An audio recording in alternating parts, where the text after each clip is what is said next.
আমি জীবনে ওই চীনের দেবতা নিয়ে কিচ্ছু শুনি। Gregory Rolf? ওটা কি লেগে দরজায়? তুমি কি ভাবছো পোয়ারো? আই সোয়ার ছাড়বো না ওকে। আমি ওদের বড্ড ভালোবাসি। আমি যা বলবো আপনি কি তা করবেন? আপনি? কিন্তু কেন? মানে মানে কি জন্য? মিস মার্ভেলের হিরেটা চুরি হয়ে গেছে। তুমি তুমি মেঝেতে পড়ে গেলে কিভাবে? কিছুই বোঝো না পোয়ারো, তোমার হলোটা কি? অকুল পোয়ারোর বুদ্ধির ব্যাপারটা এরা মাথায় রাখেনি।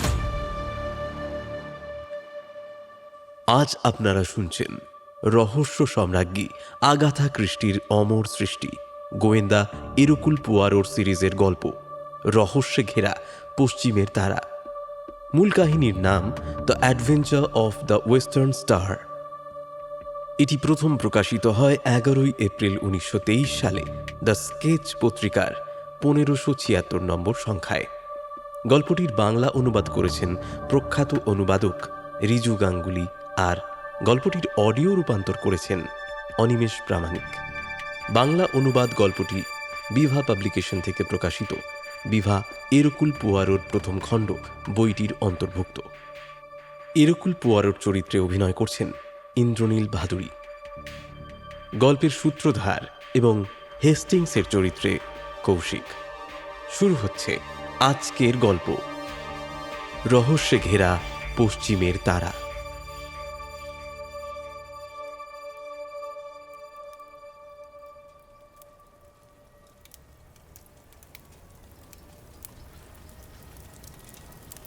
জানলায় দাঁড়িয়ে ওরকম মনোযোগ দিয়ে কি দেখছো বলো তো হেস্টিংস? এক অদ্ভুত জিনিস। কোন জিনিসটা তোমার চোখে অদ্ভুত বলে ধরা দিল বন্ধু? আমি যা বলছি তার ভিত্তিতে অনুসন্ধান করো দেখি পোয়ারো। আধুনিক টুপি, দুর্ধষ ফারের কোট, এসবে সুসজ্জিতা এক তরুণী ধীরে ধীরে এগিয়ে আসছেন। তিনি রাস্তার দুধারে বাড়িগুলো দেখতে দেখতে এগোচ্ছেন। তার অজান্তে 3 জন পুরুষ আর একজন মধ্যবয়স্ক মহিলা তাকে অনুসরণ করছে। একটি 5 মাস খাটা ছোকরাও অনুসন্ধানকারীদের দলে যোগ দিয়েছে। ছেলেটি মহিলাকে দেখিয়ে উত্তেজিত ভঙ্গিতে কিছু বলছে। এটা কি ধরনের নাটক হচ্ছে? মহিলা কি কোনো অপরাধী? আর যারা তাকে অনুসরণ করছে তারা কি ছদ্মবেশে থাকা পুলিশের লোক, নাকি তারাই দুষ্কৃতকারী যারা এক অসহায় মহিলাকে আক্রমণ করতে চলেছে? মহান গোয়েন্দা এই নিয়ে কি বলেন? মহান গোয়েন্দা এই বিষয়ে সহজতম পন্থাটি বেছে নেবেন বন্ধু। তিনি স্বচক্ষে দেখার সিদ্ধান্ত নেবেন।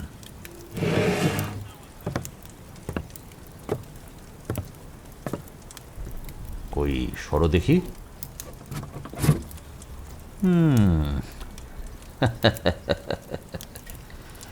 যথারীতি তোমার বলা কথার মধ্যেও তোমার রোম্যান্টিক চিন্তাভাবনার ছাপ একেবারে গাঢ় হয়ে রয়েছে।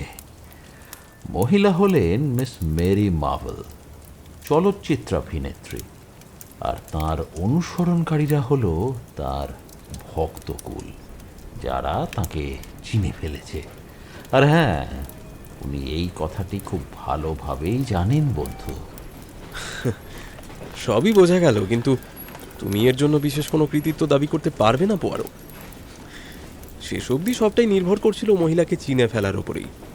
তুমি চিনতে পেরেছো, আমি পারিনি। খাঁটি কথা। তা তুমি পর্দায় মিস মার্ভেলকে এখনো অবধি কতবার দেখেছো? তা 12 কি 14 বার হবে। আর আমি দেখেছি একবার। তবু আমি ওকে চিনতে পারলাম, তুমি কিন্তু পারলে না। না মানে মহিলাকে এমনিতে এত অন্যরকম দেখতে যে। হে ঈশ্বর, তা তুমি কি আশা করেছিলে উনি লন্ডনের রাস্তায় কাউবয় টুপি পরে বা খালি পায়ে আলু থালু চুলে আইরিশ কলিন পুতুলের মতো করে ঘুরে বেড়াবেন এই ভেবেছিলে তুমি? তুমি সব সময় অদরকারি জিনিসগুলোকে এত গুরুত্ব দাও কেন বলো তো?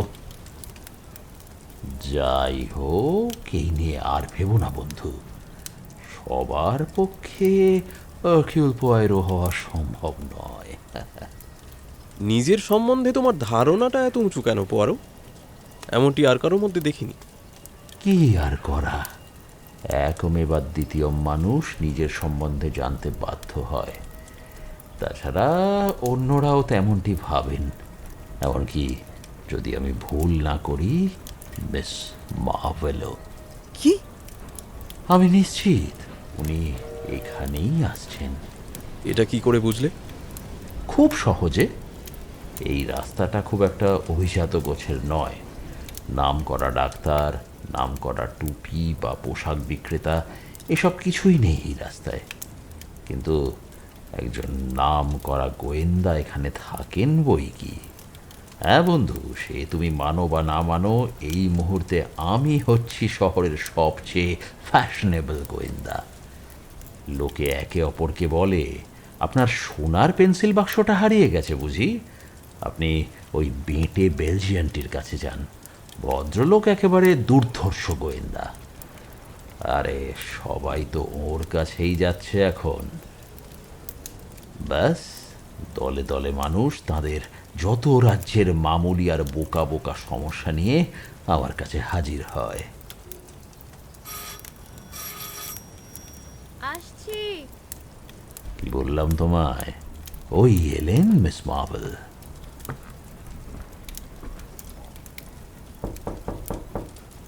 ভিতরে আসতে পারি? নমস্কার, আমি ক্যাপ্টেন আর্থার হেস্টিংস, গোয়েন্দা প্রবর এরকুল পুয়ারোর বন্ধু কাম রুমমেট। আবার শ্রোতাদের জন্য পুয়ারোর গল্পের সূত্রধরও আমি। এই যেমন আমার মাধ্যমে আপনারা এখন জানতে পারছেন যে এই মুহূর্তে আমি আর আমার বন্ধুবর পুয়ারো বসে রয়েছি আমাদের লন্ডনের 56B হোয়াইট হেভেন ম্যানসনের ফ্ল্যাটে।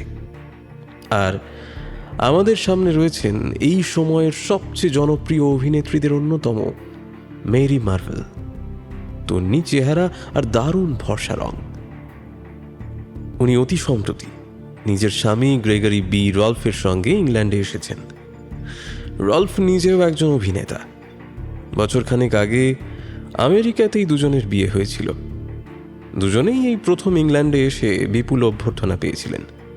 পত্রপত্রিকা থেকে এটা বোঝাই যায় যে মেরি মার্ভেলকে নিয়ে, তার পোশাক আশাক, তার গয়নাগাটি নিয়ে সবাই একেবারে পাগল হয়ে গেছে। আর এই গয়নাগুলোর মধ্যে সবচেয়ে গুরুত্বপূর্ণ হলো একটি মস্ত বড় হিরে, যাকে তার মালিকের সঙ্গেই মিলিয়ে পশ্চিমের তারা বলে ডাকা হচ্ছে। শুনেছি ওটা নাকি 50,000 পাউন্ডে বীমা করা আছে। আপনি সব শুনে হয়তো আমাকে বোকা বলেই ভাববেন মসিয়ে পড়ো। আসলে গত রাতেই লর্ড ক্রন্স বলছিলেন যে ওনার ভাইপোর মৃত্যু রহস্যের সমাধান আপনি কি অসাধারণ উপায় করেছিলেন। তখনই মনে হলো একবার আপনার পরামর্শ নেওয়া উচিত। হয়তো সবটাই একটা বোকা বোকা ধাপ্পা, গ্রেগ তো তেমনই বলছে। তবে আমি এই নিয়ে প্রচণ্ড দুশ্চিন্তায় আছি। আপনি বলুন মাদাম, বুঝতেই পারছেন আমি এখনো কিছুই জানি না।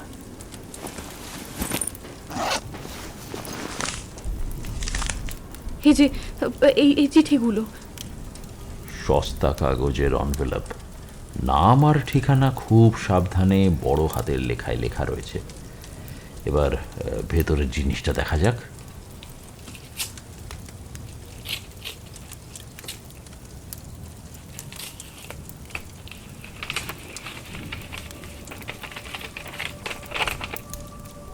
চিঠিতে তো দেখছি একটা মাত্র লাইন লেখা, ঈশ্বরের বাঁ চোখের মহান হীরকখণ্ডটি যেখান থেকে এসেছিল সেখানেই যেন ফিরে যায়।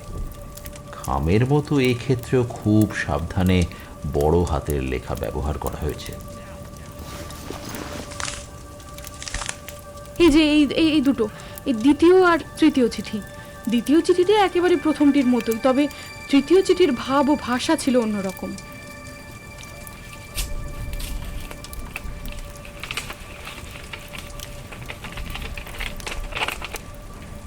আপনাকে সাবধান করা হয়েছিল, আপনি আদেশ মানেননি। এবার হিরেটা আপনার কাছ থেকে নিয়ে নেওয়া হবে। চাঁদ যখন পূর্ণ হবে তখন দুটি হিরে ঈশ্বরের ডান ও বাঁ চোখে ফিরে আসবে। প্রথম চিঠিটাকে ঠাট্টা হিসেবে নিয়েছিলাম, দ্বিতীয়টা পাওয়ার পর আমি ভাবতে শুরু করেছিলাম। তৃতীয়টা গতকালই এসেছে। ওটা পড়েই মনে হলো আমি যেমন ভেবেছিলাম এটা তার তুলনায় অনেক বেশি ভাববার মতো। এগুলো পোস্ট অফিসের মাধ্যমে আসেনি দেখছি। হ্যাঁ, এগুলো একজন চীনা রেখে গেছে, আর সেই জন্যই আমি ভয় পাচ্ছি। কেন? আজ থেকে 3 বছর আগে সান ফ্রান্সিসকোতে একজন চীনার কাছ থেকে গ্রেগরি হিরেটা কিনেছিল। অর্থাৎ আপনার মতে চিঠিতে উল্লিখিত হিরেটা হলো পশ্চিমের তারা। হিরেটা কেনার সময় গ্রেগ শুনেছিল যে ওটার একটা ইতিহাস আছে, তবে গ্রেগ ওই চীনার কাছ থেকে কিছু জানতে পারেনি। লোকটি নাকি সাংঘাতিক ভয় পেয়েছিল। ওই হিরেটা কোনো ক্রমে বিক্রি করে দেওয়াই ছিল তার লক্ষ্য। ফলে জিনিসটার এমনিতে যা দাম হওয়া উচিত তার 10 ভাগের 1 ভাগ দামেই হিরেটা পেয়ে গেছিল গ্রেগ। বিয়েতে আমি ওটা ওর কাছ থেকে উপহার পাই। গল্পটা এতই রোমান্টিক যে এটাকে বিশ্বাস করাই যায় না। তবু কে জানে। হেস্টিংস, পঞ্জিকাটা একবার আমাকে দেবে?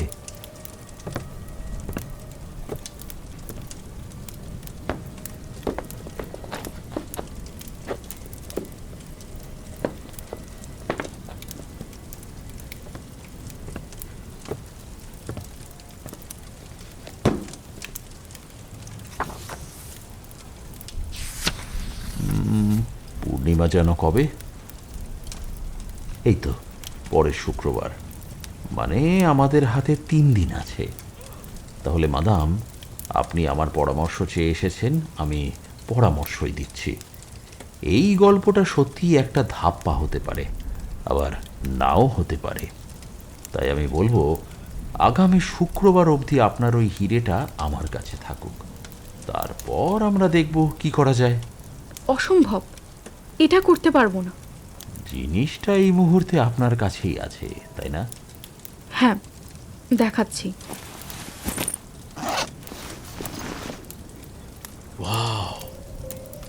প্ল্যাটিনামের বাঁধনে বন্দি এক টুকরো সাদা আগুন যেন। অসাধারণ। মাদাম যদি অনুমতি দেন তাহলে হিরেটা নিজের হাতে নিয়ে। অতুলনীয় জিনিস, কোনো ত্রুটি নেই। আর সেই জিনিস আপনি নিজের সঙ্গে নিয়ে পথে ঘাটে ঘুরে বেড়াচ্ছেন। না না, আমি এসব ব্যাপারে খুব সাবধানী মুসিয়ে পড়ো। এমনিতে এটা আমার গয়নার বাক্সে একেবারে তালাবন্ধ অবস্থায়, সেও আবার হোটেলের সিন্ধুকে থাকে। আমরা ম্যাগনিফিসিয়েন্ট হোটেলে থাকছি, জানিনি বোধ হয়। আমি আজ ওটা নিয়ে এসেছি শুধু আপনাকে দেখাবো বলে। তাহলে আজ ওটা আমার কাছেই রেখে যান, কেমন? বুড়ো মানুষটার এই পরামর্শটুকু দয়া করে উপেক্ষা করবেন না। আসলে দেখুন মসিয়ে পড়ো, অন্য একটা ব্যাপার হয়েছে।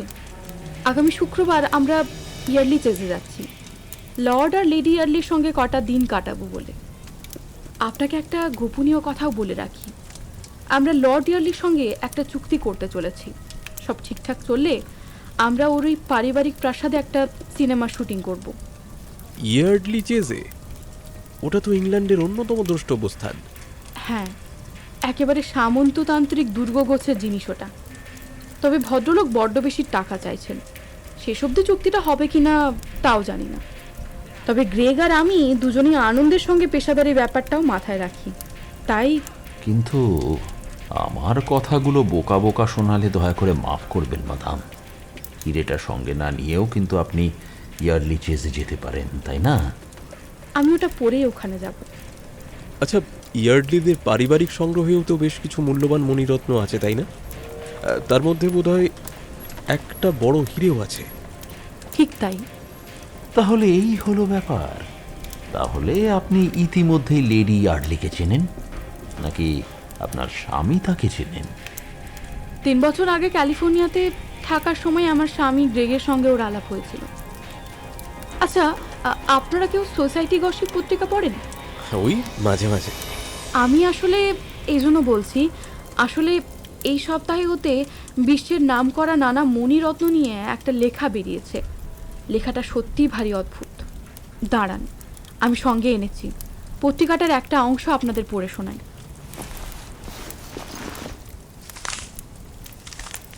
অন্য নানার বিখ্যাত রত্নের সঙ্গে বলতে হয় পুবের তারা, মানে ইয়ার্ডলি বংশের সম্পত্তি একটি হীরের কথাও। বর্তমান লর্ড ইয়ার্ডলির এক পূর্বপুরুষ চীন থেকে ওই হিরেটি নিয়ে এসেছিলেন ওটির সঙ্গেও একটি রোমান্টিক গল্প জড়িয়ে আছে। সেটি অনুযায়ী পাথরটি একসময় একটি মন্দিরের দেবমূর্তির ডান দিকের চোখে বসানো ছিল। ঠিক একই রকম দেখতে একই আকার প্রকারের হিরে বসানো ছিল মূর্তির বাঁ চোখেও। কালক্রমে দুটি হিরেই লুণ্ঠিত হয়। একটি কিংবদন্তিতে বলা হয়েছে, এক চোখ যাবে পশ্চিমে, অন্যটি যাবে পূবে, যতদিন না তাদের মিলন হয়। তখন তারা দুজনেই ফিরে আসবে দেবতার কাছে। এ এক আশ্চর্য সমাপতন।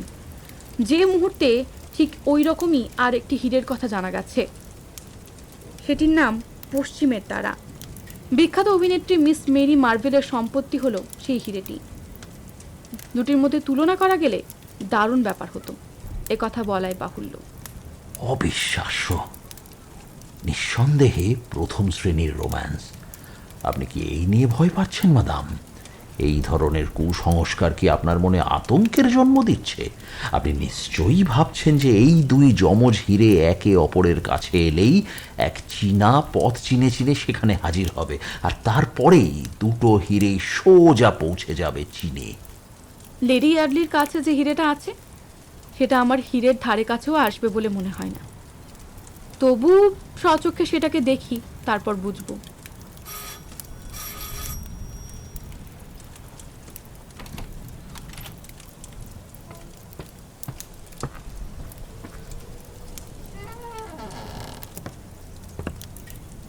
Gregory Rolf? হ্যাঁ, আমি গ্রেগরি রল্ফ। দুঃখিত এভাবে অনাহুতের মতো আসার জন্য। তোমার খোঁজ করব এ কথা কিন্তু বলেই রেখেছিলাম মেরি। খুঁজতে খুঁজতে ঠিক এসে গেছি এখানে। মসিয়ে পুয়ারের কাছে এসে তুমি ভালোই করেছ। তো যাই হোক, মসিয়ে পুয়ারও আমাদের ছোট্ট সমস্যাটা শুনে কি ভাবলেন? আমি তো এটাকে একটা প্রকাণ্ড ধাপ্পা বলেই ভাবছি। আপনিও কি তাই ভাবছেন? এটা ধাপ্পা হোক বা না হোক, আমি আপনার স্ত্রীকে একটি পরামর্শ দিয়েছি মিস্টার রল্ফ। তিনি যেন আগামী শুক্রবার ইয়ার্ডলি চেজে যাওয়ার সময় সঙ্গে হিরেটা নিয়ে না যান। আমি আপনার সঙ্গে সম্পূর্ণ একমত স্যার। মেরিকে ইতিমধ্যে এই কথাটা বলেছিলাম, কিন্তু মহিলাদের ব্যাপার তো বোঝেনি। আর একজন মহিলা নিজের গয়নার দুটিতে ওর ছটাকে ম্লান করে দেবে, এই জিনিস ওর পক্ষে সহ্য করা অসম্ভব। কি যা তা বলছো গ্রেগ? মাদাম, আমার যা পরামর্শ দেওয়ার ছিল তা দিয়েছি। এর বেশি আমার আর কিছু বলার নেই। আমরা আজকে তাহলে উঠি। নমস্কার।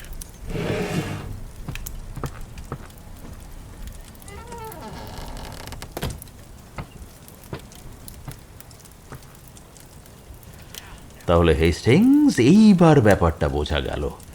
নারীদের চিরন্তন দ্বন্দ্ব আর কি। স্বামীটি একেবারে মোক্ষম জায়গায় ঘা মেরেছেন, তবে কথাটা ওর এইভাবে বলা উচিত হয়নি। না, একেবারেই উচিত হয়নি। তোমাকে একটা কথা জানিয়ে রাখি পরও। একটা পত্রিকার প্রতিবেদন থেকে জানতে পেরেছিলাম বছর কয়েক আগে লর্ড আর লেডি ইয়ার্ডলি আমেরিকায় বেড়াতে গেছিলেন। মাননীয় লর্ড সেখানে নিজের মহিলা বন্ধুদের সঙ্গে অনেক কীর্তি করেছিলেন। লেডি ইয়ার্ডলিও খুব একটা পিছিয়ে ছিলেন না। ক্যালিফোর্নিয়াতে থাকার সময় একজন নামকরা চলচ্চিত্র অভিনেতার সঙ্গে তার নাম খুব বেশি করেই জড়িয়ে গেছিল। সেই সুপুরুষ চলচ্চিত্রাভিনেতা আর কেউ নন, গ্রেগরি বি রল্ফই ছিলেন। যদিও কথাটা কতটা গুজব আর কতটা সত্যি তা জানা যায়নি। আমিও এই রকম কিছু ভাবছিলাম, তবু এই রোম্যান্টিক চাপান উত্তরের নিচে অন্য রকম কিছু একটা ব্যাপার আছে। তুমি যদি অনুমতি দাও তাহলে একবার বাইরে থেকে ঘুরে আসি বন্ধু। একটু পরেই ফিরে আসব, খুব বেশিক্ষণ লাগবে না আমার। ততক্ষণ অপেক্ষা করো, কেমন?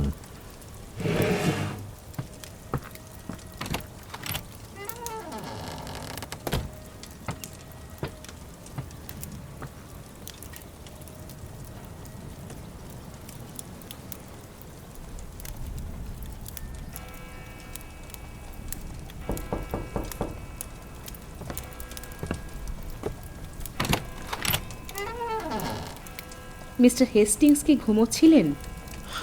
না না, ওই একটু চোখ লেগে গেছিল। আসলে মিস্টার পোয়ারোর সঙ্গে দেখা করতে আরও একজন মহিলা এসেছেন। আমি বললাম যে উনি নেই। উনি বলছেন যেহেতু উনি অনেক দূর থেকে এসেছেন, তাই ফিরে না গিয়ে বরং অপেক্ষা করবেন। ঠিক আছে মিসেস মার্চিসন, ওকে পাঠিয়ে দিন। দেখি আমার সঙ্গে কথা বলে ওর কোনো উপকার হয় কি না।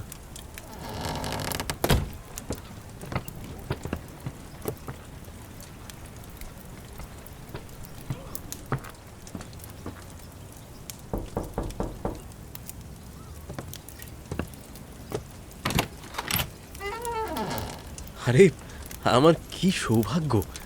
দয়া করে ভিতরে আসুন, বসুন লেডি ইয়ার্ডলি।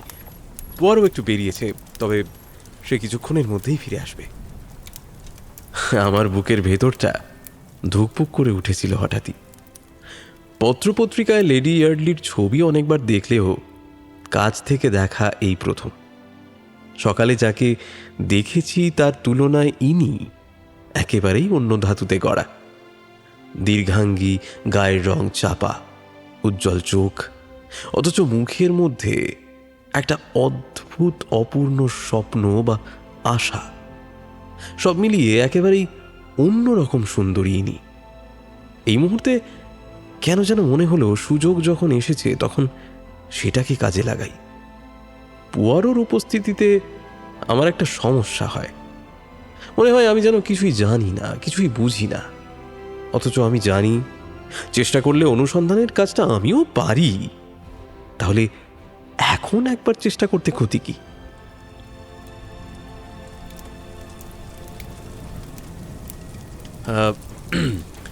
লেডি ইয়ার্ডলি, আমি জানি আপনি কেন এসেছেন। আপনার হিরেটার ব্যাপারে হুমকি দিয়ে চিঠি এসেছে, তাই না? আপনি কিভাবে? স্রেফ যুক্তির ব্যবহার করে। যদি মিস মার্ভেল এমন চিঠি পেয়ে থাকেন তাহলে। Miss Marvel? উনি এখানে এসেছিলেন নাকি?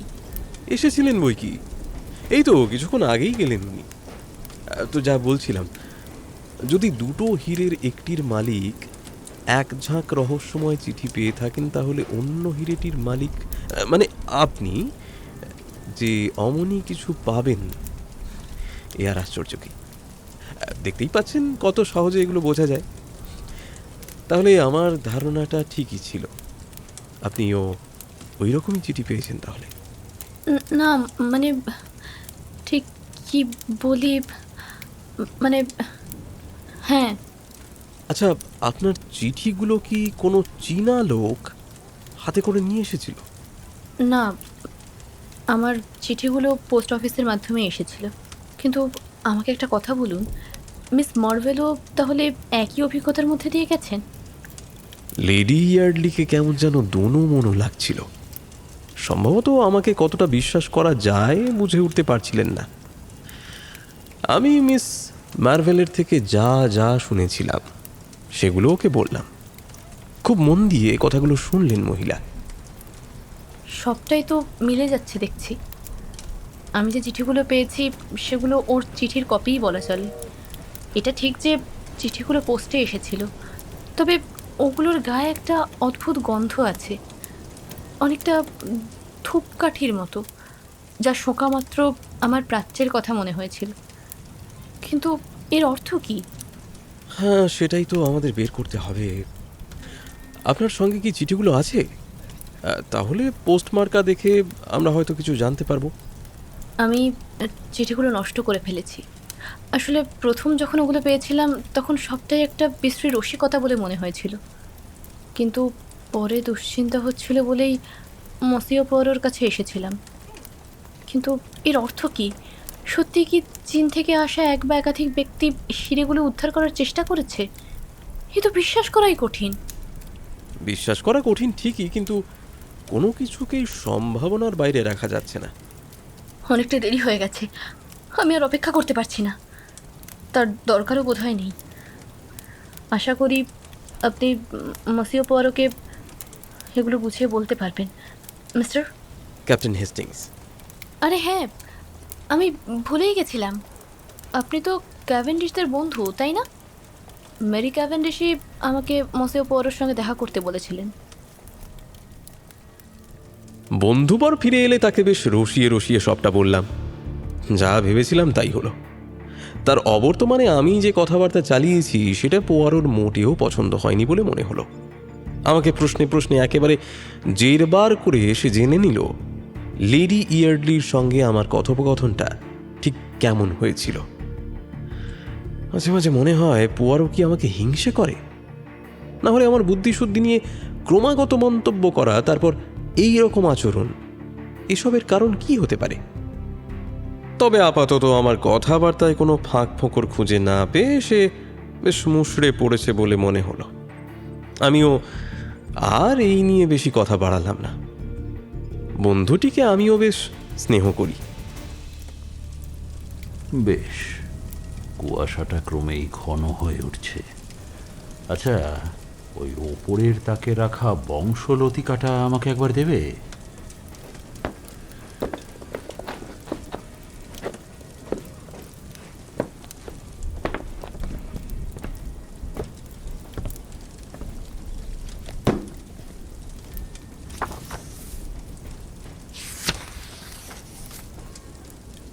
এই তো পেয়েছি।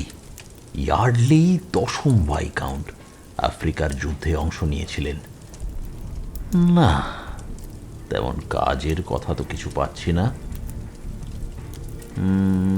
1907 সালে বিয়ে, ব্যারন 3য় কোট্রিলের 4র্থ কন্যা মট স্টপারটনের সঙ্গে। তারপর 2 মে 1908 আর 1910-এ জন্ম। আর ক্লাব, ঠিকানা, ধুর, এতে কিছুই নেই। সে যাগ্গে, কাল সকালে একবার সচক্ষে দেখেই নেব। মানে? আমি লর্ড ইয়ার্ডলিকে একটা তার পাঠিয়ে দেখা করতে বলেছি। কিন্তু তুমি কেন? যেহেতু মিস মার্ভেল আমার পরামর্শ নেননি, তাই তার হয়ে আমি কিছু করছি না।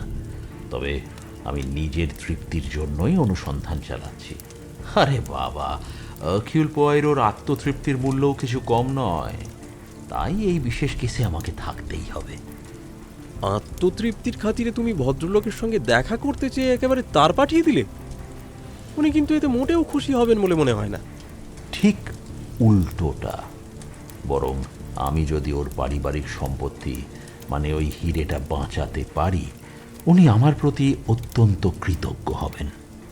তার মানে তুমি ভাবছো যে হিরেটা সত্যি সত্যি চুরি হতে পারে, তাই তো? আমি এ বিষয়ে প্রায় নিশ্চিত। সবকিছু সেদিকেই ইঙ্গিত করছে। কিন্তু কিভাবে? এখন না বন্ধু, এখন এসব ভেবে নিজের মাথার মধ্যে জট পাকিয়ে কোনো লাভ নেই।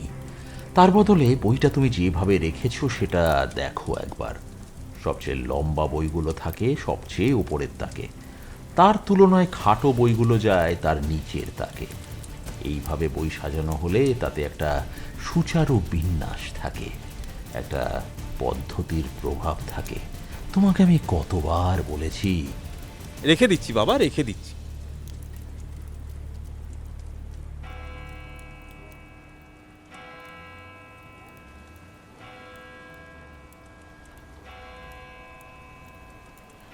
তাজ্জব ব্যাপার মসিয়ে পড়ো।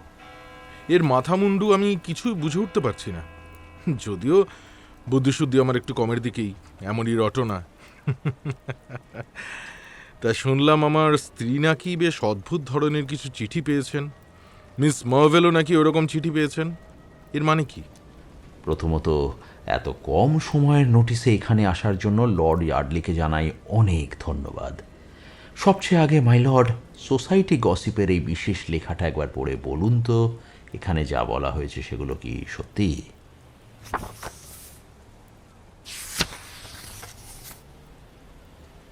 কি যাতা সব লিখেছে এখানে। আমাদের হিরেটার সঙ্গে এসব গালগল্পের কোনো সম্পর্ক নেই। ওটা এসেওছে ভারত থেকে। আমি জীবনে ওই চীনের দেবতা নিয়ে কিচ্ছু শুনিনি। তাও হিরেটা পুবের তারা নামেই পরিচিত, তাই না? তাতে কি? আমি আপনাকে শুধু বলবো, আমি যেমনটি বলি তেমনটি করুন মাই লর্ড। যদি সেটা করতে পারেন তাহলে এই বিপর্যয় ঠেকানো যেতে পারে। তার মানে আপনি বলছেন এইসব মন গড়া গল্পের মধ্যে কিছু সত্যি আছে? আমি যা বলবো আপনি কি তা করবেন? তা তো অবশ্যই করব, কিন্তু বেশ, তাহলে দয়া করে আমার কয়েকটা প্রশ্নের উত্তর দিন। এই ইয়ার্ডলি চেজ ভাড়া দেওয়া নিয়ে কি আপনার আর মিস্টার রলফের মধ্যে কথাবার্তা পাকা হয়ে গেছে? উনি আপনাদের এই নিয়ে বলেছেন বুঝি? না, কিছুই পাকা হয়নি। আর আপনাদের সত্যি কথাটা বলেই দিই, দেখুন মসিয়ে পোয়ারো, গত কয়েক বছরে নানা ভুলভাল কাজ করে আমি নিজেকে সমাজের চোখে মহামূর্খ হিসেবেই সাব্যস্ত করেছি। দেনায় আমি আপাদমস্তক ডুবে আছি। তবে এই অবস্থাটা আমি কাটিয়ে উঠতে চাই। আমার মেয়েদের আমি ভালোবাসি, তাদের সঙ্গে আমাদের এই আদ্যিকালের বাড়িতেই আমি থাকতে চাই। গ্রেগরি রলফ আমাকে মোটা টাকা দিতে চাইছেন। সেই টাকায় ধার দেনা শোধ করে আমি আবার নিজের পায়ে দাঁড়াতে পারবো ঠিকই, কিন্তু এই বাড়ির আনাচে কানাচে একগাদা লোক ঘুরে বেড়াবে, সাজ পোশাক পরে অভিনয় করবে, এ আমি কিছুতেই মেনে নিতে পারছি না। তবু আমাকে হয়তো হার মানতেই হবে, যদি না। তাহলে আপনার ধনুকে আরও একটা তীর আছে? একটা আন্দাজ করব, আপনি কি পূবের তারা বিক্রি করে দিতে চান? ঠিক তাই। বেশ কয়েক প্রজন্ম ধরে ওটা এই পরিবারেই রয়েছে। তবে ওটা এই বংশেই রাখতে হবে এমন কোনো বাধ্যবাধকতা নেই। তাও বুঝতেই পারছেন, ওই জিনিসের জন্য ক্রেতা খুঁজে পাওয়া সহজ নয়। হটন গার্ডেনের ওই ভদ্রলোক, ওই হফবার্গ, একজন ক্রেতা খুঁজছেন কদিন হলো। কিছুদিনের মধ্যে তেমন কাউকে পাওয়া না গেলে আমার আর কিছু করার থাকবে না। আর একটা প্রশ্ন, লেডি ইয়ার্ডলি এই দুটি পথের মধ্যে কোনটিতে চলার পক্ষপাতী? আমার স্ত্রী হিরেটা বেচার ঘোরতর বিরোধী। জানেনই তো, মহিলারা গয়নার ব্যাপারে বড়ই সংবেদনশীল হন। তিনি বরং ওই সিনেমা বানানোর পক্ষপাতী। বুঝতে পারছি। আপনি এখনই ইয়ার্ডলি চেজে ফিরবেন তো? ভালো কথা। আমাদের সঙ্গে যে আপনার আলোচনা হয়েছে, এই নিয়ে কাউকে একটি শব্দও বলবেন না, কাউকে না, বুঝতে পেরেছেন তো? তবে আজ সন্ধেবেলা আমরা আপনার ওখানে যাব, 5টার একটু পরেই পৌঁছবো ধরে নিন। সে ঠিক আছে, কিন্তু এই নিয়ে আর ভাববেন না। আমি আপনার বংশের সম্পত্তি, ওই হিরেটাকে রক্ষা করি, এমনটাই আপনি চাইছেন তো? সে তো বটেই। তাও তাহলে আমি যা বললাম তাই করুন।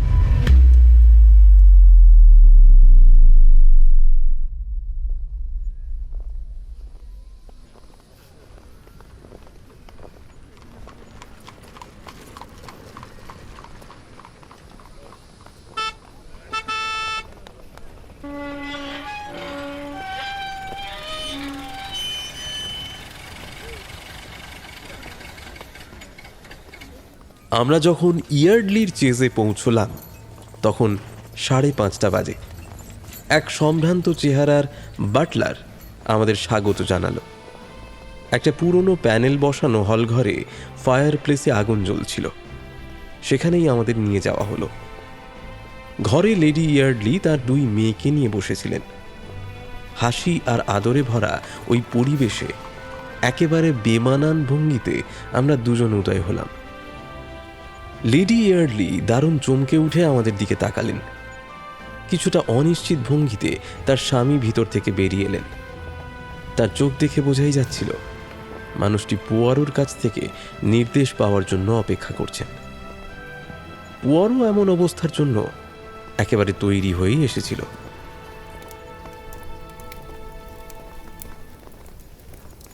আপনাদের এইভাবে বিব্রত করার জন্য আমি অত্যন্ত দুঃখিত। আসলে আমি মিস মার্ভেলের তরফে ব্যাপারটা নিয়ে তদন্ত করছি। উনি তো শুক্রবারই এখানে আসছেন, তাই না? আমি দেখতে এসেছিলাম এখানে নিরাপত্তার ব্যবস্থাটা ঠিকঠাক আছে কিনা। সেজন্য যদি আপনারা অনুমতি দেন তাহলে আমি একবার বাড়িটা ঘুরে দেখতাম। আর আমি লেডি ইয়ার্ডলির কাছেও একটা অনুরোধ নিয়ে এসেছিলাম। চিঠিগুলোর পোস্টমার্ক সম্বন্ধে উনি যদি কিছু মনে করতে পারেন। না, আমার কিচ্ছু মনে নেই। জানি খুব বড় বোকামি করেছি। আসলে চিঠিগুলোকে আমি তখন একেবারে গুরুত্ব দিইনি। আপনারা রাতে থাকবেন তো? না না মাই লর্ড, আপনাকে অসুবিধায় ফেলার কোনো ইচ্ছেই নেই আমাদের। এখানকার সরাইখানায় ব্যাগপত্র রেখেই এসেছি আমরা। ওটা কোনো ব্যাপারই না, ব্যাগ আমরা কাউকে পাঠিয়ে আনিয়ে নিচ্ছি। আপনারা এখানেই থাকুন, আমাদের কোনো অসুবিধা হবে না। অবশেষে পোয়ারো ওখানেই থাকতে রাজি হলো। লেডি ইয়ার্ডলির পাশে বসে সে কিছুক্ষণের মধ্যেই দুটি মেয়ের সঙ্গে বন্ধুত্ব করে ফেলল। তার কিছুক্ষণের মধ্যেই পোয়ারো, লেডি ইয়ার্ডলি, দুটি মেয়ে, এমনকি আমিও খেলায় মেতে উঠলাম। মা হিসেবে আপনি খুব ভালো। আমি ওদের বড্ড ভালোবাসি। ওরাও আপনাকে ততটাই ভালোবাসে।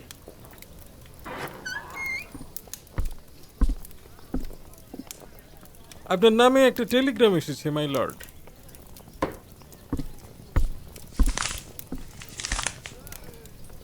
টেলিগ্রামটা পাঠিয়েছেন হফবার্গ। তিনি হিরেটার একজন ক্রেতা পেয়েছেন। এক মার্কিন ভদ্রলোক ওটা কিনতে চান, কিন্তু উনি কালকেই দেশে ফিরে যাবেন। তাই আজ রাতে হিরেটা যাচাই করে দেখার জন্য ওরা একজন বিশেষজ্ঞকে পাঠাচ্ছেন। যদি সত্যিই হিরেটা বিক্রি করা যায়। আমি এখনো বলছি, ওটা বিক্রি করো না জর্জ। এতদিন ধরেই পরিবারে রয়েছে হিরেটা। আমার কথা যখন কেউ শুনবে না, তখন আর কি করার। যাই, গিয়ে সাজ পোশাক পরি। যাকে নিয়ে এত কথা, তাকে দেখাতে হবে না? আজ অবধি যত কণ্ঠহার বানানো হয়েছে, তার মধ্যে বোধহয় কদর্যতম এটাই। জর্জ বরাবর বলেছে যে ও পাথরগুলো আমার কথা মতো নতুন করে বসাবে, কিন্তু সে আর হয়নি।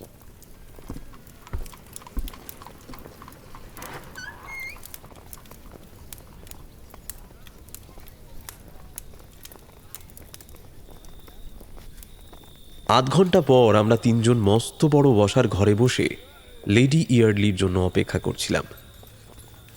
ইতিমধ্যেই রাতের খাবার নির্ধারিত সময় পেরিয়ে গেছিল। তখনই একটা মৃদু খসখস শব্দ হলো। তারপর দরজার মাঝে দেখা দিলেন লেডি ইয়ার্ডলি। একটা লম্বা সাদা পোশাকে তাকে শুধু সুন্দর নয়, আক্ষরিক অর্থেই উজ্জ্বল লাগছিল। আর তার গ্রীবার চারপাশ দিয়ে যেন আগুনের একটা স্রোত বয়ে যাচ্ছিল। ওখানে দাঁড়িয়েই এক হাত দিয়ে কণ্ঠহারটা স্পর্শ করছিলেন তিনি।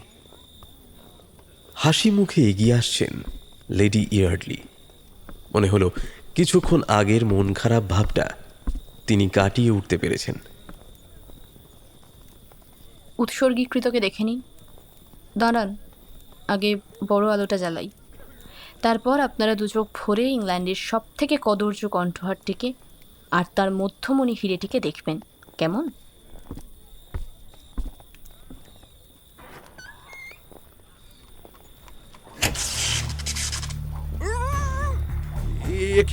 একই সব লাইট নিভে গেল কিভাবে?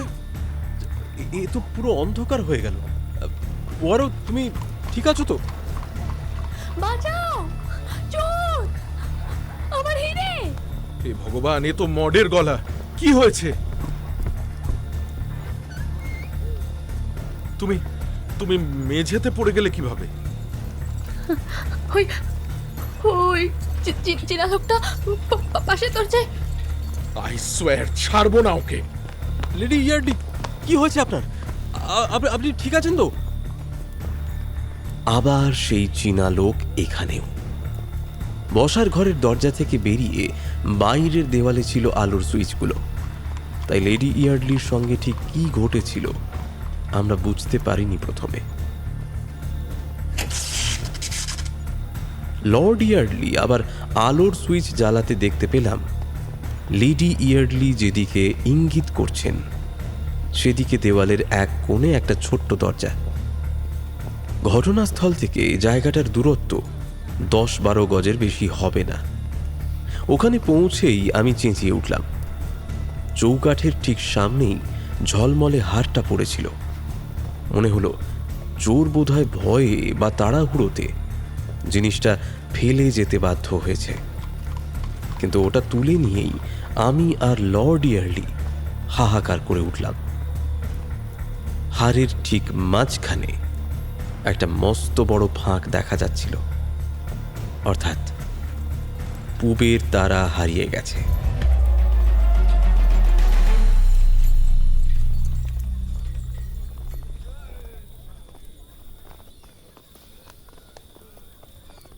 এবার বোঝা গেল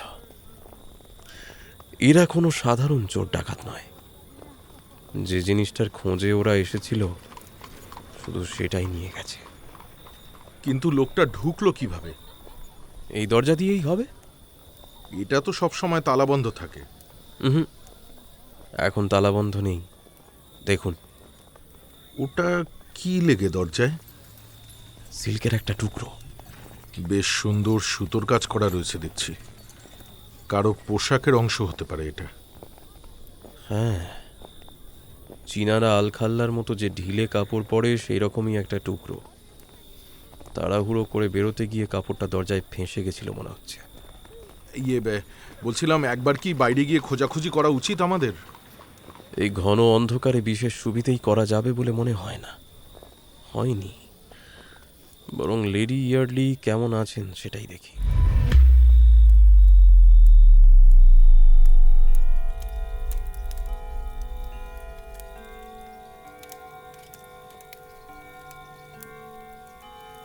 আমি আলোটা জ্বালানোর জন্য সবে হাত বাড়িয়েছিলাম, তখনই পেছন থেকে একটা লোক আমার উপর ঝাঁপিয়ে পড়ল। সে আমার গলা থেকে হাতটা এত জোরে ছিঁড়ে নিল যে আমি মেঝেতে একেবারে আছড়ে পড়লাম। পড়তে পড়তে দেখেছিলাম লোকটা ওই পাশের দরজা দিয়ে বেরিয়ে যাচ্ছে। ওর মাথার পিছনে ঝুঁটি আর পরনের ওই নকশাদার আলখাল্লা দেখে বুঝতে পেরেছিলাম লোকটা চীনা।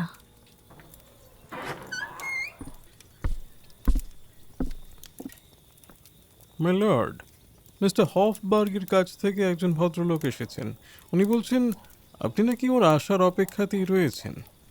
কি সর্বনাশ এই সময়! যাই হোক, আমাকে তো ওর সঙ্গে দেখা করতেই হবে বলে মনে হচ্ছে। না, এখানে নয় মালিংস। ভদ্রলোককে তুমি লাইব্রেরিতে বসাও।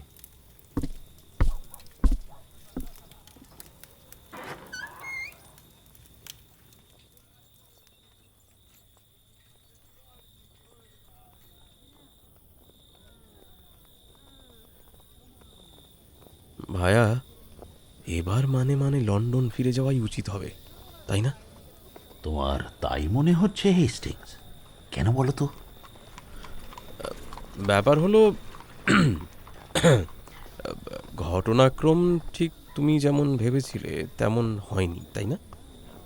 তুমি লর্ড ইয়ার্ডলিকে প্রতিশ্রুতি দিয়েছিলে যে উনি তোমার কথা শুনে চললে পারে ওই হিরেটাকে বাঁচানো যাবে।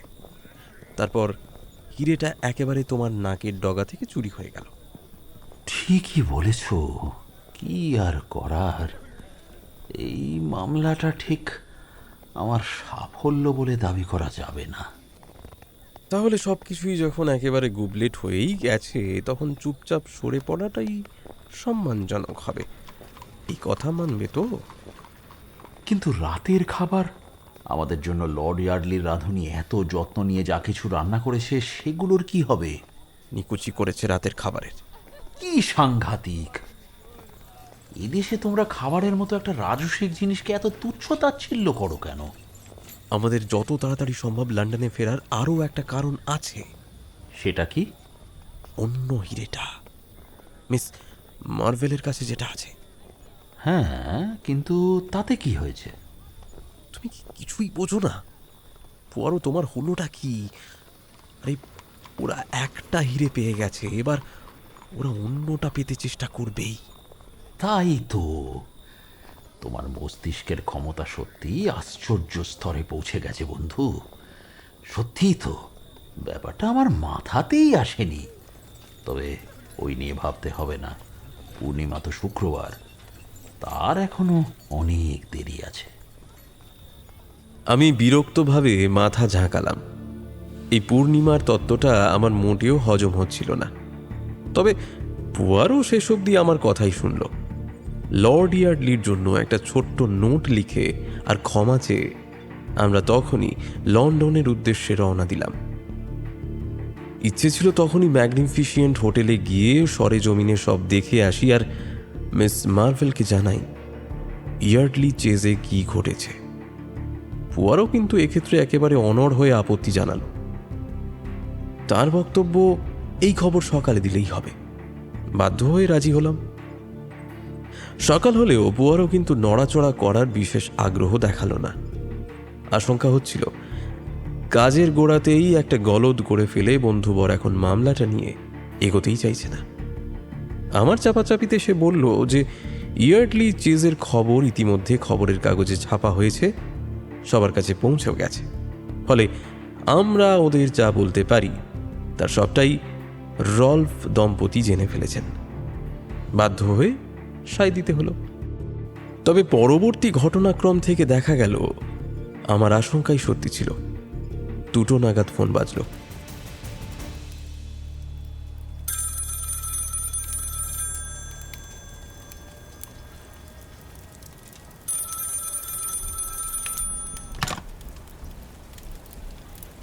আচ্ছা আচ্ছা, আমি আসছি।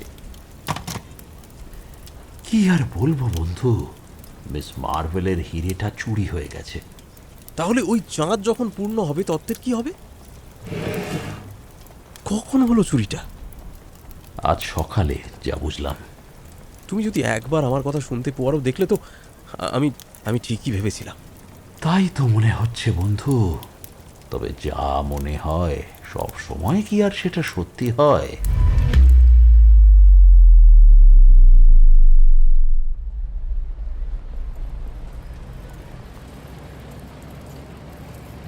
ট্যাক্সি।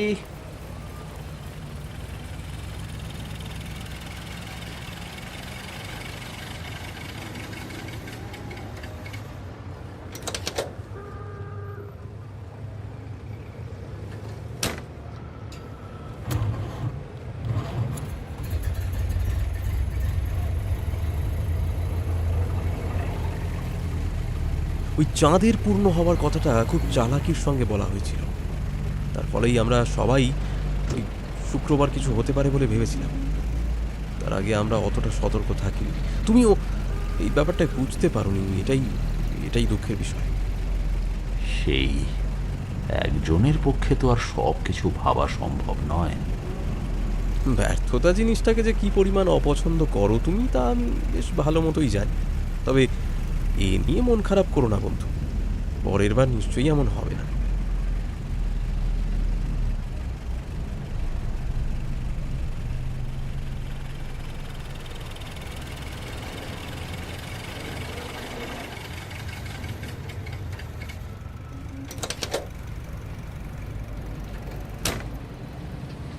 আসুন মসির বৈরব, আমি হোটেল ম্যাগনিফিসেন্টের ম্যানেজার।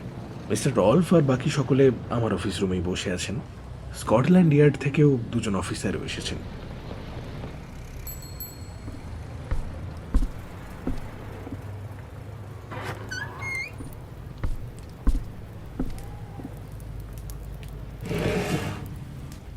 ওসিএ পোয়ারো, আমরা ব্যাপারটা এবার বুঝতে পারছি, কিন্তু তাও এ প্রায় অবিশ্বাস্য।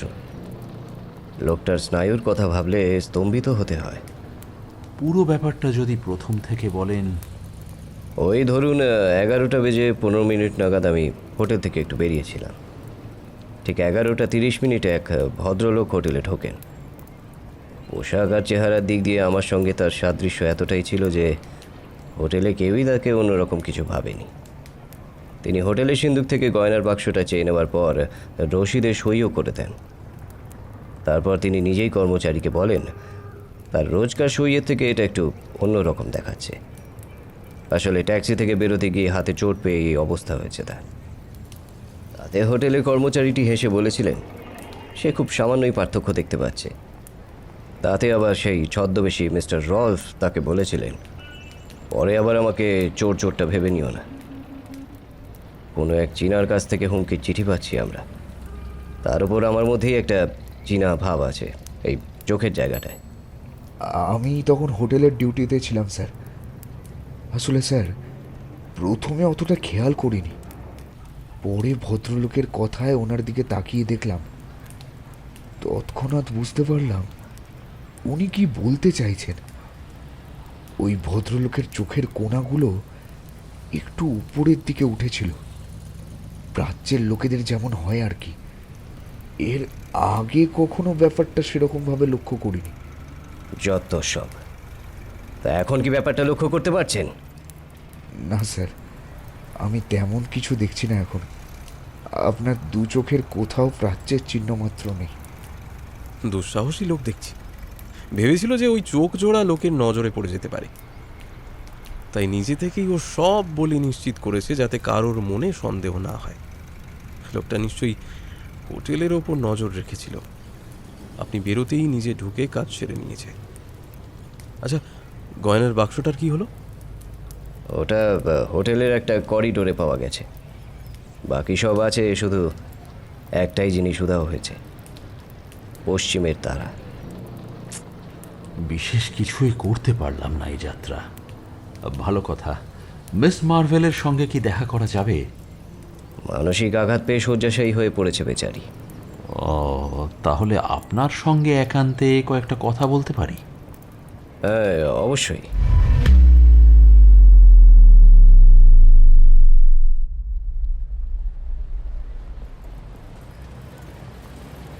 চলো বন্ধু, চলো পোস্ট অফিসে যাওয়া যাক। একটা টেলিগ্রাম পাঠাতে হবে। কাকে?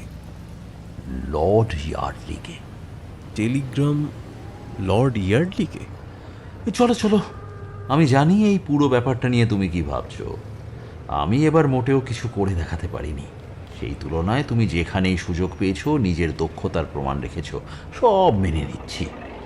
এবারও সব ভুলে যাওয়া যাক। চলো, কাজ সেরে দুপুরের খাওয়াটা সেরে নেওয়া যাক।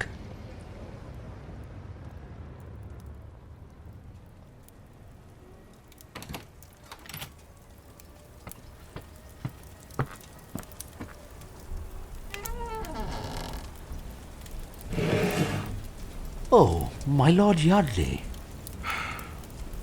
আপনার তার পেয়েই আমি চলে এসেছি। বলছি, আমি হফবার্গের কাছে গেছিলাম। ওরা তো বলছেন গত রাতে ওরা কোনো তার বা লোক কিছুই পাঠাননি। কিছু বুঝতে পারছি না আমি। আপনি কি ভাবছেন যে? মাফ চাইছি, ওই বার্তাটা আমিই পাঠিয়েছিলাম। যে ভদ্রলোক এসেছিলেন তাকেও আমিই ভাড়া করেছিলাম। মানে আপনি? কিন্তু কেন? মানে মানে কি জন্য? যাতে ঘটনাটা কাল রাতেই ঘটে যায়। মানে ঘটনাটা কাল রাতেই ঘটে যায়? ঈশ্বর! আর নাটকটা একদম ঠিকঠাক মঞ্চস্থ হয়েছিল। তাই মাই লর্ড, অত্যন্ত আনন্দের সঙ্গে আমি আপনাকে ফিরিয়ে দিচ্ছি এইটা। প্যাকেট? কিসের প্যাকেট এটা? নিজেই খুলে দেখুন। পুবের তারা আপনার কাছে? ও মাই গড! কিন্তু কিভাবে? মানে মানে মসিয়ে পড়ো, আমি তো কিছুই বুঝে উঠতে পারছি না। পারছেন না? বিশ্বাস করুন, তাতে কিচ্ছু যায় আসে না। হিরেটা চুরি যাওয়া দরকার ছিল। আমি আপনাকে কথা দিয়েছিলাম আপনার হিরে সুরক্ষিত থাকবে। আমি প্রতিশ্রুতি পালন করেছি। বাকিটা আমি যদি গোপন রাখি আপনি নিশ্চয়ই আপত্তি করবেন না। আর হ্যাঁ, দয়া করে লেডি ইয়ার্ডলিকে আমার আন্তরিক শ্রদ্ধা জানাবেন। ওর এই সম্পদ ওর কাছে ফিরিয়ে দিতে পেরে আমি ভীষণ খুশি হয়েছি। যাই হোক, দিনটা বড়ই মনোরম। তাহলে এবার আপনি আসুন মাই লর্ড। আপনাকে আপনাকে অনেক ধন্যবাদ মসিয়ে পড়ো, অনেক ধন্যবাদ।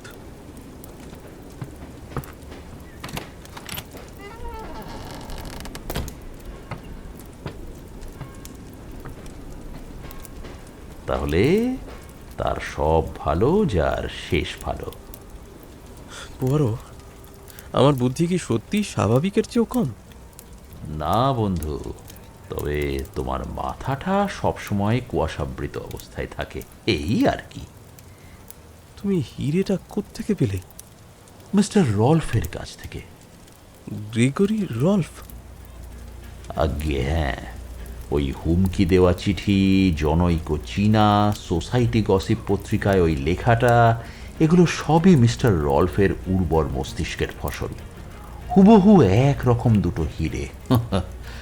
অমন কিচ্ছু নেই, আসলে একটাই হিরে আছে, বুঝলে বন্ধু। আসলে ইয়ার্ডলি পরিবারের সম্পত্তি হলেও গত 3 বছর ধরে ওটা মিস্টার রলফের কাছেই ছিল।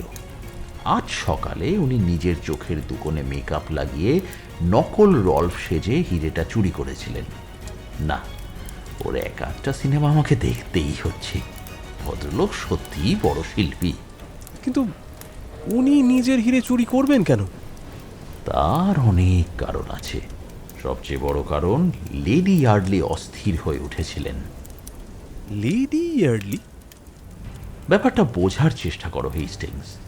ক্যালিফোর্নিয়াতে মহিলা একেবারে একা হয়ে পড়েছিলেন। তার স্বামী সেই সময় অন্য মহিলাদের সঙ্গে সময় কাটাচ্ছিলেন। এরই মধ্যে উদয় হলেন সুদর্শন রোম্যান্টিক মিস্টার রল্ফ। কিন্তু সব রোম্যান্সের আড়ালে মানুষটি কিন্তু মারাত্মক। মিসেস ইয়ার্ডলির সঙ্গে প্রেম করার পর তিনি তাকে ব্ল্যাকমেল করা শুরু করলেন। আগের রাতে আমি মহিলাকে এই নিয়ে প্রশ্ন করে করে সত্যিটা জানতে পেরেছিলাম। উনি স্বীকার করেছিলেন ওর তরফে ভুল হয়েছে। আমি কথাটা মেনেও নিয়েছিলাম। কিন্তু রল্ফের কাছে নির্ঘাত এমন চিঠি বা অন্য কাগজপত্র ছিল যার অন্যরকম ব্যাখ্যা করা যায়। বিবাহ বিচ্ছেদ হয়ে নিজের সন্তানদের হারাতে পারেন, এই আশঙ্কায় লেডি ইয়ার্ডলি রল্ফের দাবি মেনে নিতে বাধ্য হন। তার নিজের কোনো সম্পত্তি নেই, তাই পুবের তারা হাত বদল হলো।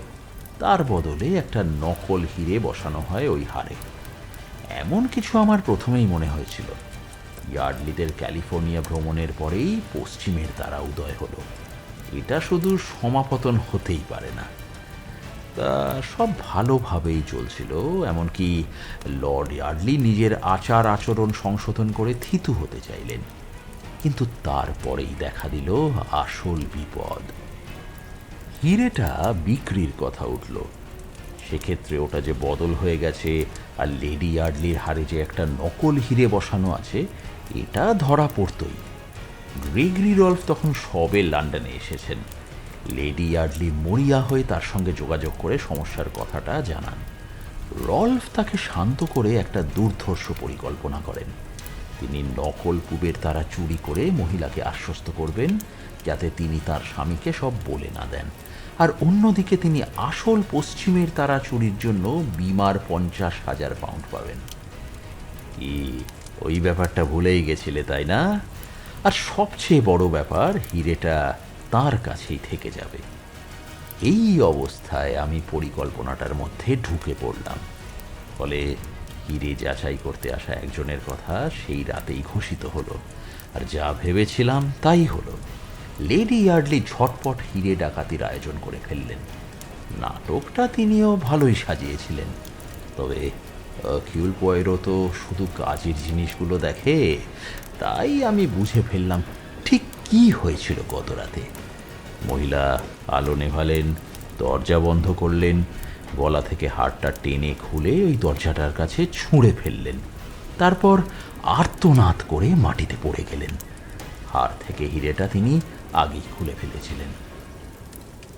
কিন্তু আমরা যে হারটা ওর গলায় দেখলাম? হাড় দেখেছিলে বন্ধু, কিন্তু হিরে দেখনি।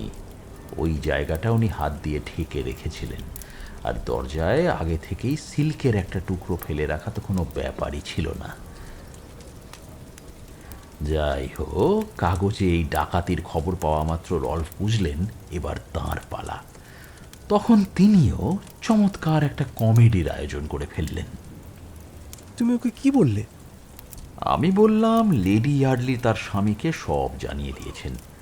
আমাকে হিরেটা উদ্ধার করার জন্য যাবতীয় ক্ষমতা দেওয়া হয়েছে। ওটা এখনই আমাকে ফেরত না দিলে উপযুক্ত ব্যবস্থা নেওয়া হবে। এর সঙ্গে আরও কয়েকটা মিথ্যে কথা বলতে হলো। তবে সেসব শুনে উনি একেবারে বাধ্য ছেলের মতো সুর করে হিরেটা বের করে দিলেন।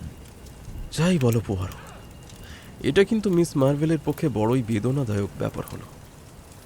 উনি বিনা দোষে নিজের হিরেটা হারালেন। থুর, উনি কিরকম একটা বিজ্ঞাপন পেয়ে গেলেন সেটা ভাবো। ওর জন্য ওটাই শেষ কথা। তবে হ্যাঁ, অন্যজন একেবারেই আলাদা। মা হিসেবে, আবার তরুণী হিসেবে একেবারে পরিপূর্ণ নারী। লেডি ইয়ার্ডলিকেও কি চিঠিগুলো ওই রল্ফই পাঠিয়েছিলেন? প্রশ্নই ওঠে না। আসলে লেডি ইয়ার্ডলি কোনো চিঠিই পাননি। মানে?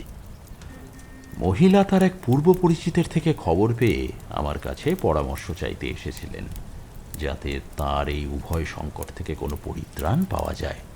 তারপর তিনি জানতে পারলেন তাঁরই শত্রু মেরি মার্ভেল আমার সঙ্গে দেখা করতে এসেছেন। তৎক্ষণাৎ মহিলা অন্য একটা পরিকল্পনা করেন।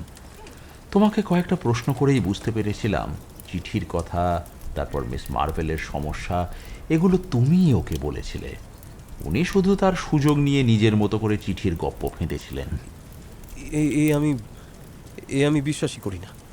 আহা বন্ধু, কেন যে তুমি মনস্তত্ত্ব জিনিসটা নিয়ে একেবারেই পড়াশোনা করো না বুঝি না। উনি বললেন যে উনি চিঠিগুলো নষ্ট করে ফেলেছেন, আর তুমিও মেনে নিলে। উপায় থাকলে একজন মহিলা কখনো চিঠি নষ্ট করেন না, এমনকি সেগুলো নষ্ট করে ফেলায় নিরাপদ জানলেও করেন না। সেসব না হয় হলো, কিন্তু কিন্তু তুমি আমাকে একটা আকাট মূর্খ বলে প্রমাণ করেই ছেড়েছ। এখন এসব ব্যাখ্যা করার আর কোনো মানে আছে? কিন্তু তুমি পুরো ব্যাপারটা এত উপভোগ করছিলে, তোমার স্বপ্নভঙ্গ ঘটাতে ইচ্ছে হয়নি বন্ধু। এই নিয়ে শুধু শুধু রাগ করো না। অসহ্য।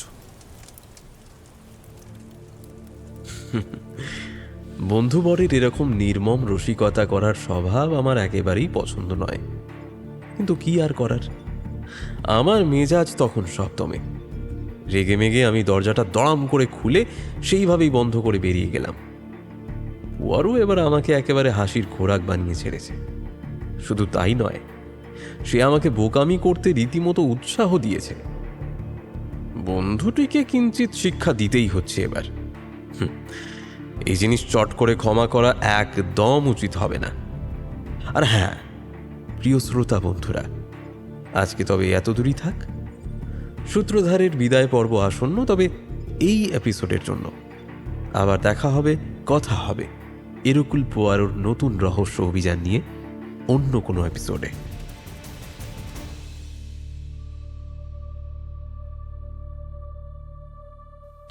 শুনছিলেন বিভা ক্যাফে নিবেদিত আজকের গল্প, আগাথা ক্রিস্টির অমর সৃষ্টি গোয়েন্দা এরকুল পোয়ারো সিরিজের গল্প রহস্যে ঘেরা পশ্চিমের তারা।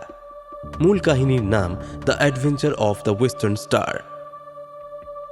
গল্পটির বাংলা অনুবাদ করেছেন প্রখ্যাত অনুবাদক রিজু গাঙ্গুলি এবং গল্পটির অডিও রূপান্তর করেছেন অনিমেষ প্রামাণিক। এরকুল পোয়ারোর চরিত্রে অভিনয় করেছেন ইন্দ্রনীল ভাদুরী।